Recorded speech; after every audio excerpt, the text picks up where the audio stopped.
All right, welcome back, everyone. Tonight, the courtroom lights up, and the stakes, oh, they get real. We've got one case, two very different sides, and a verdict that could absolutely change everything for everyone involved. Was it justice or just a clever lie? We're diving deep into guilty or not guilty.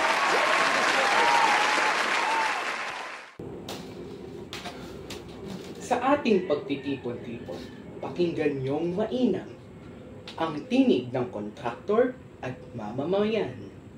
Isang usaping bayan, bigat ng katotohanan, kung alin ang totoo, sa dulo'y magsusumpong.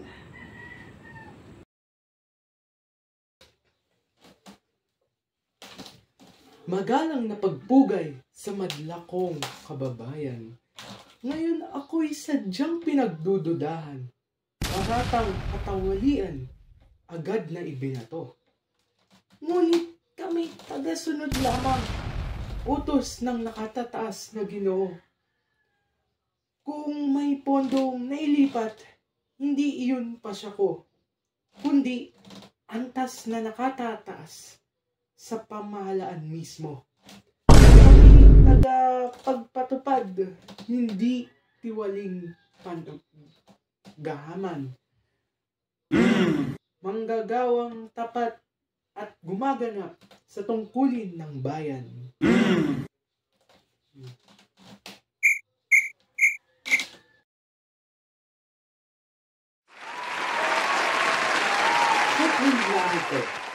Tangan ang panindigan sa usaping kontraktor, ako'y mariing lalaban. Sapagkat sa alip, ang kaunlaran ay ihatid.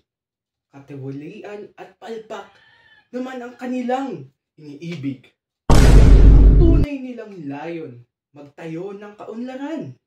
Bakit tila lugmok ang bayan sa proyekto nilang bitin at kulang? Ang buwis ng mamamayan dapat ay para sa kinabukasan.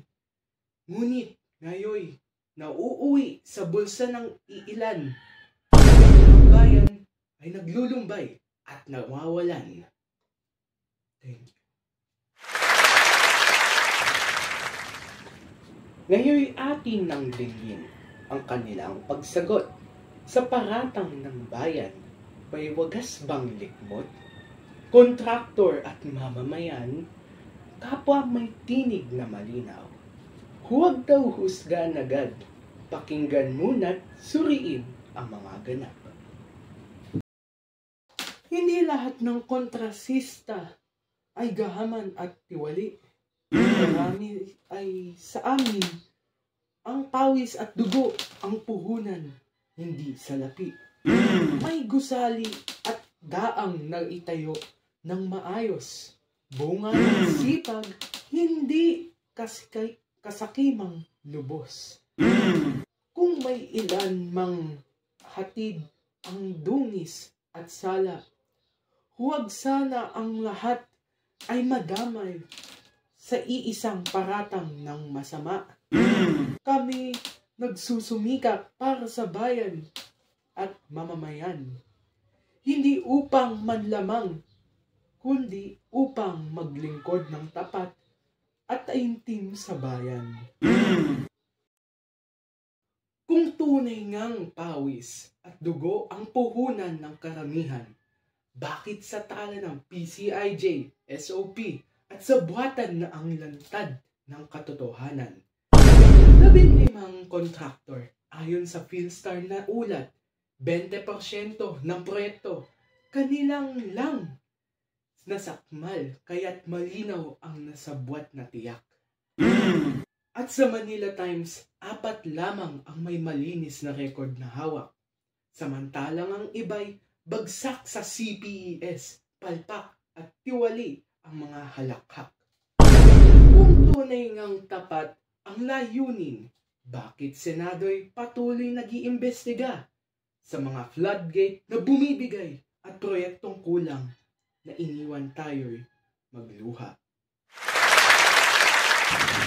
Ang salitang binitawan, apoy na naglalagablab, kontraktor at mamamayan, kapwa may bigat na bahayan. Sa bigat ng ebidensya at daing ng taong bayan, sino kaya ang mananaig? Ang linis ng dangal o ang tatak ng kasamaan? Kung sa buwatan mong sinasabi, bakit kami lamang ang pinupunterya? Hindi ba't DPWH at nakakataas nagmula ang pasya? Kami sumusunod lang sa atas ng mas makapangyarihan. Ngunit sa bawat paratang kami agad ang pinaparusahan. Kung may proyektong bumagsak o floodgate na hindi tumagal, hindi lahat ay gawa ng aming kamay. Hindi lahat kami ang aming asal. Sa dami ng kontratista, may ilan talagang nagkukulang. Ngunit di dapat lahat ng patawan ng iisang mabigat na kasalanan. Kung sabi niyo'y peke at kathang isip ang mga ebidensya, bakit sa Senado, mismong kontraktor ang umaamin sa hatol ng madla? May tala ng cash deliveries, daang milyong piso ang binubuhat. Hindi haka-haka, kundi mismong salaysay ng inyo ring kaalyado at kabalat. At ayon sa DOJ at BIR, investigasyon ay tuloy-tuloy pa rin. Ghost projects, tax evasion, malinaw at sinusuri. Kung kayo'y tunay na malinis, bakit pa ulit-ulit kayong nagdadawit?